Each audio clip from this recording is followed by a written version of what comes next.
Hello everyone, I hope you all are doing good. Today we are going to study about the High Court and the Subordinate Court. सबसे पहले हम लोग high court के बारे में पढ़ेंगे. आप ऐसे इमेजिन करो you are from West Bengal and your state government is passing an illegal order where it is affecting your property and the livelihood. तो वेस्ट बंगाल के क्या सारे लोग सुप्रीम कोर्ट जाएंगे कंप्लेंट करने के लिए? नहीं. सो क्या होता है कि the constitution provided a court in every state which is known as the high court. So High Court basically ensures that the justice is delivered to every people in the state. Okay, तो high court का सबसे पहले article देख लेते हैं. High court article 214 to article 231. So Article 214 to Article 231 deals with the High Court. It is mentioned in Part 6, Chapter 5. Okay, सो अब एक चीज़ और यहाँ पे याद रखो. जो सुप्रीम कोर्ट है, supreme court in India was establish in 1774 under regulating act 1773. अब सुप्रीम कोर्ट पहले कहाँ पे एस्टैब्लिश हुआ? That is Calcutta. ओके, तो मैं दोबारा रिपीट कर लेती हूँ. हाई कोर्ट जो आर्टिकल है that is article 214 to article 231 deals with the high court. It is mentioned in part 6 chapter 5. The supreme court was first establish in India in 1774 under regulating act 1773. ये supreme court का मैंने बता दिया. अब high court है. High court was first establish in 1862. 3 high court establish हुआ था. ये याद कैसे रखोगे? BNC. सबसे पहले क्या है? Bombay, Madras and Calcutta. Okay, so these three are the first high court. These three are the first high court that has been established in India in 1862. That is Bombay, Madras and Calcutta. अब जो ये तीनों high court है, it is also known as chartered high court. ये तीन यहाँ पे. और एक क्वेश्चन आ जाता है इलाहाबाद हाई कोर्ट कब एस्टैब्लिश हुआ कर? That in 1866. But it is not included in chartered high court. Only Bombay, Madras and Calcutta is included in chartered high court. Allahabad high court was establish in 1866. Okay, ये बेसिक इन्फॉर्मेशन मैंने बता दी है. और एक चीज़ ये है कि why do we need high court? Because it protect the fundamental right, it protect the legal right, it supervises the subordinate court. अब क्या किसकी ना एक हायरार्की होती है, जैसे कि सबसे नीचे क्या होता है? Subordinate court. उसके ऊपर क्या होता है? High court. उसके ऊपर क्या होता है? Supreme court. ये हायरार्की होती है जुडिशरी सिस्टम की. ओके, ये बेसिक इन्फॉर्मेशन मैंने बता दिया. अब आगे दोबारा मैं रिपीट कर लेती हूँ. High court are established under part 6 article 214 to article 231 of the Indian constitution. Article 214 है, it says that there shall be high court in every state. ये याद रखना है. आर्टिकल 214 जो है, it says that there shall be high court in each state. अब यहाँ पे दूसरा क्या है? पार्लियामेंट में establish a common high court for 2 or more state, for a state and a union territory. It is mentioned in article 231 of the Indian Constitution. So Article 231 of the Indian Constitution says that there can be a high court for 2 or more state. मतलब दो से ज़्यादा state के एक high court हो सकता है. जैसे फॉर एग्जाम्पल मैं आगे मैप दिया हुआ है, मैं इसे ईजिली आपको मिला दूँगी. आप इसमें यहाँ पे याद रखो, there are currently 25 high court in India. Among all the 8 union territories, Delhi alone had its own high court since 1966. बाकी जो ये दो है, ये मैं मैप के थ्रू समझाती हूँ. ये देखो, ये मैप है. There are total 25 high court. अब कॉमन हाई कोर्ट मैं बता देती हूँ. ये सारे 25 हाई कोर्ट है. कॉमन हाई कोर्ट कौन कौन से है? जैसे जम्मू कश्मीर और लद्दाख है. Jammu Kashmir Ladakh high court serve the Jammu Kashmir and Ladakh. Okay, it serve Jammu Kashmir and Ladakh. दूसरा है Punjab Haryana high court serve Punjab Haryana and Chandigarh 3. ठीक है, Punjab Haryana and Chandigarh. Next is Bombay high court. Bombay high court में क्या है? Maharashtra, second is Goa, third is Dadar and Nagar Haveli, और fourth is Daman and Diu. Daman and Diu. So it is dealing with it is dealing with 2 state and 2 union territory Bombay high court में. Next is Kerala high court. फिर उसके बाद है Madras high court. देखो जो Madras high court है it deals with Tamil Nadu and it deals with Pondicherry. There Kerala high court deals with Kerala and Lakshadweep. एक state है एक यूनियन टेरिटरी है. Okay. Next is Calcutta high court. It is dealing with West Bengal and Andaman and Nicobar island. Next is Guwahati high court. अब it deals with 4. That is first is Assam, second is Arunachal Pradesh,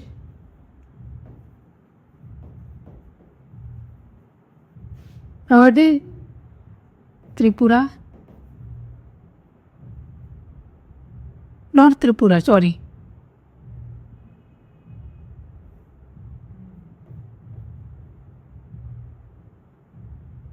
Nagaland, Mizoram. तो Guwahati high court का common high court क्या क्या? Assam, Arunachal Pradesh, Nagaland and Mizoram. All these 4 state has the same high court, that is Guwahati high court.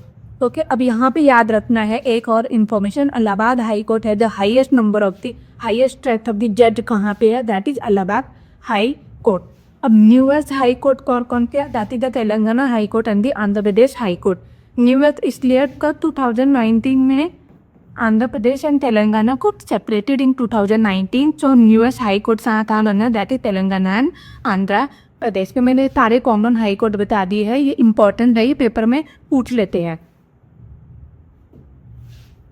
Next is composition of the high court. See high court जो है it consist of the chief justice of India and second is the other जजेस who are directly appointed by the president. ठीक है. फिर अब जो यहाँ पे क्या है, इसकी जो स्ट्रेंथ है कॉम्पोजिशनल, इसकी जो स्ट्रेंथ है that is not determined by the constitution of India. It depends on the population of that state. It depend on the number of the pending cases in this court. It depend on the workload of the court. तो कितने जजेस चाहिए एक high court में? It depend on these 3 factors. Next is the appointment of the जजेस. देखो जो जजेस है they are directly appointed by the president, but इसके कुछ क्राइटेरिया है. सबसे पहला है अगर chief justice of India, chief justice of high court है तो he will be appointed by the president. मतलब कैसे होगा? That is chief justice of India plus governor. मतलब chief justice of high court को अपॉइंट करने के लिए चीफ जस्टिस ऑफ इंडिया की ज़रूरत है and governor of that concerned state. अब बाकी जजेस को करना है तो इसका क्या है? Chief justice of India plus chief justice of that high court plus governor of that state. तो यहाँ पे अलग अलग क्राइटेरिया क्या है? Chief justice of high court का क्या है? Chief justice of India and governor of that state. Other जजेस का क्या है? Chief justice of India, chief justice of high court and governor of that concerned state. President appoint करेगा but in consultation with these people. Qualification of the जजेस. अब देखो main qualification क्या है? He should be the citizen of India. बाकी 2 extra qualification क्या है? He should held the judicial office in India for at least 10 years. Second is advocate in high court for at least 10 years. यहाँ पे सिर्फ 2 ही criteria दी गई है.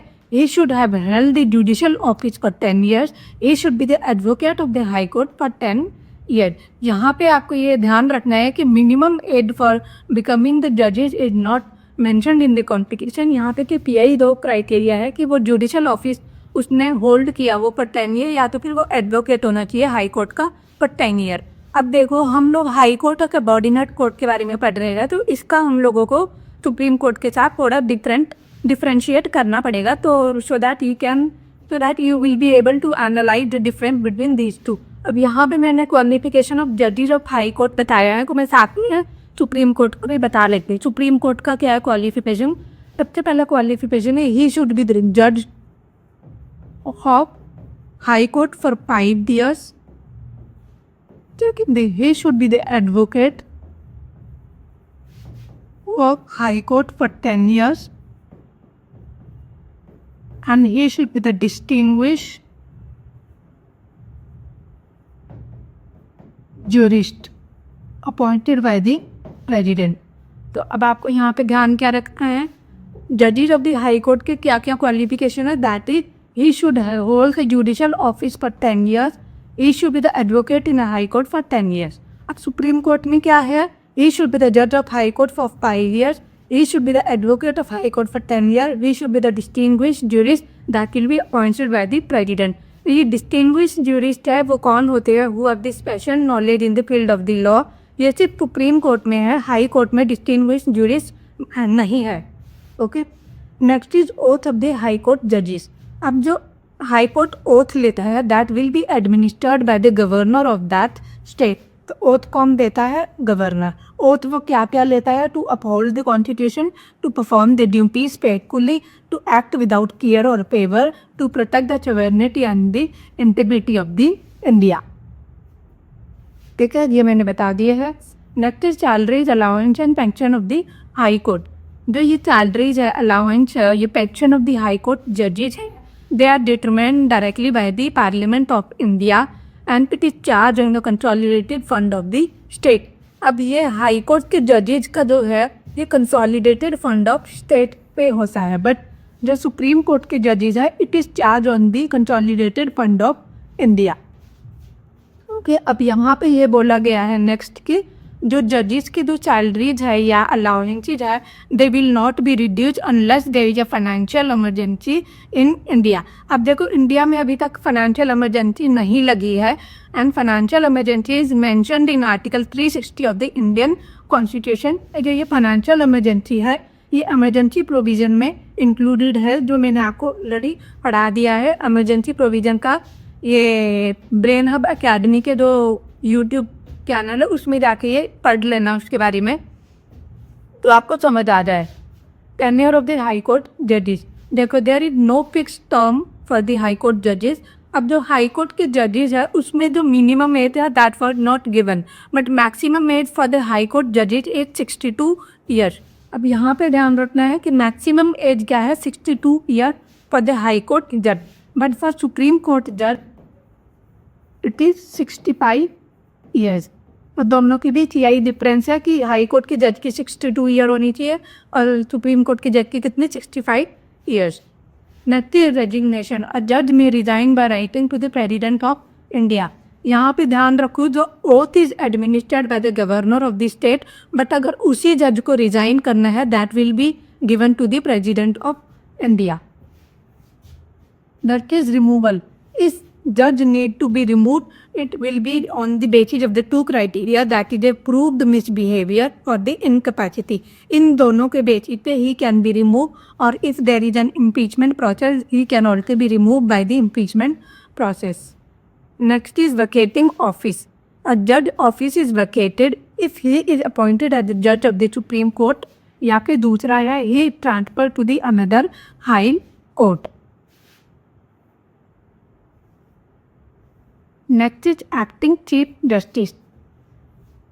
Under Article 233 of the Indian Constitution, the President appoints the acting chief justice of the High Court judge. अब acting chief justice क्या होता है? Sometimes the chief justice of the High Court is not available due to any reason. वो बीमार हो सकते हैं या he can vacate the office.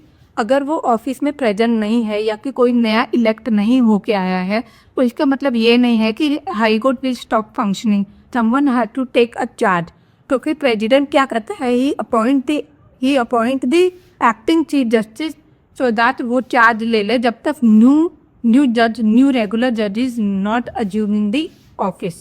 So under Article 233 of the Indian Constitution, the President of India can appoint a judge of the High Court as the acting chief justice. ये कब होगा? The chief justice of the High Court is vacant या फिर temporary absent है या फिर unable to perform the duty due to illness या कुछ भी हो सकता है. तो ये 3 रीजन है तो एक्टिंग चीफ जस्टिस को अपॉइंट करते हैं. Next is jurisdiction of the high court. It is somewhat similar to the supreme court jurisdiction. यहाँ पे मैं बता देती हूँ. सबसे पहला originate jurisdiction.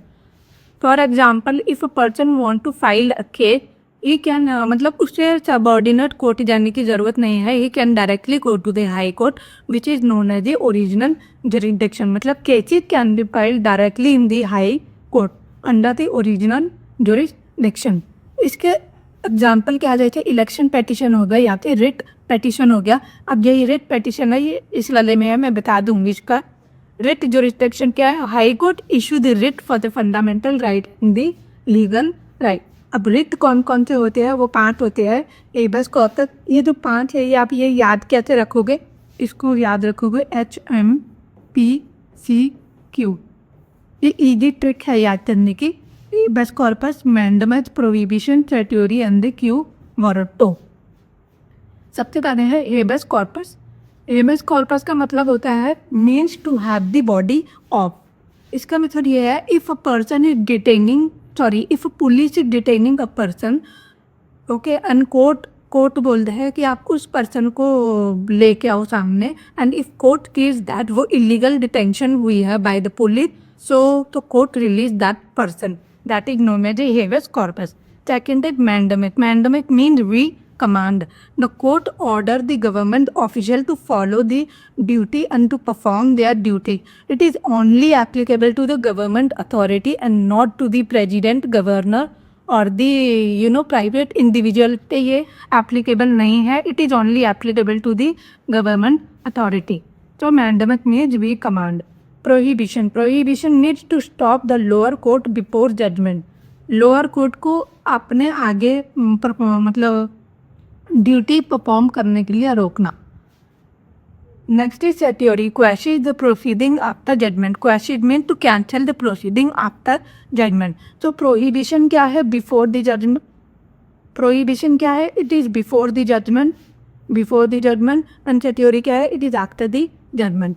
Next is quo warranto. Quo warranto means by what authority of the court can ask a person. जैसे for example कोई एक इंसान है, he had become the vice chancellor of the state university without having any proper qualification. So court can ask him by what authority are you holding the constitutional office. So this is Q warranto. अब यहाँ पे note करो जो high court का writ है, high court writ, और यहाँ पे है सुप्रीम कोर्ट रिट. दोनों के बीच का difference. High Court writ is mentioned in Article 226 of the Indian Constitution and Supreme Court writ is mentioned in Article 32 of the Indian Constitution.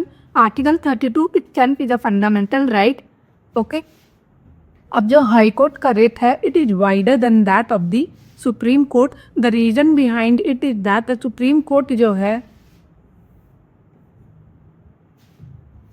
देखो जो सुप्रीम कोर्ट है, it only works for the enforcement of the fundamental right, and the high court writ जो है, it works for the fundamental right and legal right. That is fundamental right and legal right. This is the reason why high court writ is wider than that of the supreme court writs. Okay, ये difference के दोनों के बीच में. Next is appellate jurisdiction. अब जो high court है, it hears the appeal from the district court, session court, civil court, family court and tribunals. अब जो डिस्ट्रिक्ट कोर्ट है, it deals with the civil cases. जैसे प्रॉपर्टी के ऊपर कोई केस हो गया है, जैसे प्रॉपर्टी डिस्प्यूट हो गई या लैंड डिस्प्यूट्स हो गए, तो district court deal with those cases. Session court है, it deals with the criminal cases. Civil court deal with the cases जैसे किसी डिस्प्यूट हो जाते हैं बिटवीन एनी टू इंडिविजुअल्स, और किसी के भी बेसिस पे डिस्प्यूट हो सकते हैं, तो that is dealt by the civil court. Next is family court. Family court में जैसे डिवोर्स हो गया, इनहेरिटेंस हो गया, अडॉप्शन हो गया, that is held by the family court. Next is tribunal. Tribunal are created to decide the dispute related to the special subject. अब tribunals है, इसका एक अलग से चैप्टर है पॉलिटी में, तो यहाँ पे मैं बता देती हूँ कि tribunal are mentioned in article 323A and 323B of the Indian Constitution, it is mentioned in part 14A of the Indian Constitution, and it is included by the 42nd Constitutional Amendment Act 1976. ये exams में पूछा जाता है कि tribunal has been added by which constitutional amendment act. Your answer will be 42nd constitutional amendment act 1976. उसके article याद रख लेना, article 323A and article 323B. These with the tribunals. Next supervisory jurisdiction. जो हाई कोर्ट है that supervise the subordinate court and the tribunals. Okay, इसमें बस इतना ही है, ज़्यादा कुछ है नहीं इसका. हाई कोर्ट ख़त्म हो गया, सबऑर्डिनेट कोर्ट है. यूजुअली एग्जाम्स में जो है ना वो हाई कोर्ट और सुप्रीम कोर्ट से ही ज़्यादा क्वेश्चन पूछे जाते हैं.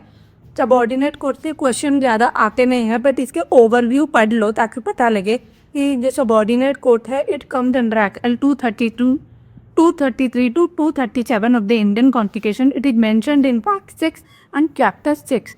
जो हाई कोर्ट था उसका क्या था, पार्ट था पार्ट 6 चैप्टर 5. हाई कोर्ट का चैप्टर 5 था, इसका चैप्टर 6 है. Next, according to article 233, district जज are appointed by the governor of the state in consultation with the high court. Next, article 235, high court has a control over and high court has control over या high court supervise the subordinate court. ये article 235 में mention किया गया है कि high court is the one that supervise the subordinate court and tribunals. Next एक important fact, separation of the judiciary from the executive. ये वाला मैंने ऐड किया है इसलिए बिकॉज जो ये है separation of judiciary from executive, it is mentioned in article 50 of DPSP. DPSP stand for the directive principle of state policy. तो आर्टिकल 50 में बोला गया है कि जुडिशरी का जो काम है that should be separated from the executive part. The separation of the judiciary from executive is mentioned in article 50 under DPSP. अब जो ये DPSP है it is mentioned in part 4. Okay, they are non-justiciable in nature.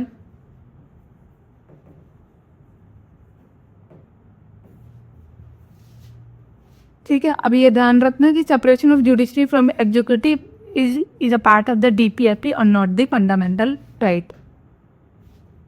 Subordinate court का बस इतना ही करना है, इसमें और ज़्यादा कुछ नहीं पढ़ना.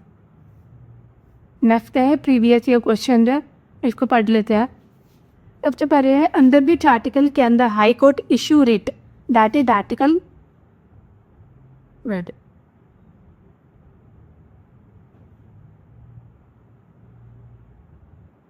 Under which article can high court issue writ. ये बस आ रही ऑप्शन पे लेकर. इसमें है article 226. High court can issue writ under article 226 of the Indian constitution.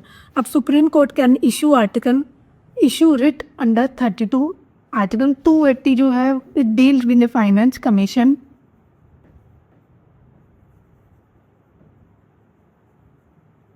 Okay, and article 356 is the president road.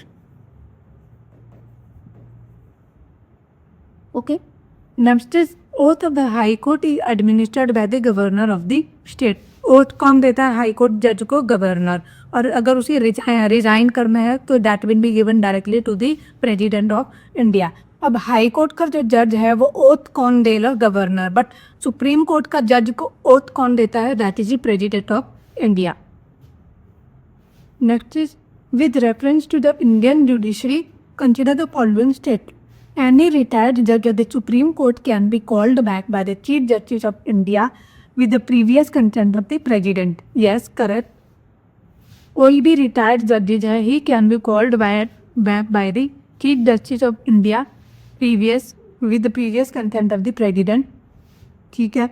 High court has the power to review its own judgment as the supreme court जज. Yes, review जो reflection होती है दोनों के पास, high court के पास भी और सुप्रीम कोर्ट के पास भी, they both can review their own judgment because mistake किसी से भी हो सकती है तो वो रिव्यू कर सकते हैं. ये दोनों के पास है. इसका आंसर दोनों सही है। Next consider the following statement. District जज is the highest judicial authority in a district. सही है। ये वाला जो क्वेश्चन है ये सबऑर्डिनेट कोर्ट से है। तो डिस्ट्रिक्ट जज is the highest judicial authority in a district, correct. District जज is appointed by the governor, correct. Appointment is made in consultation with the high court, correct. ये तीनों सही है, ठीक है।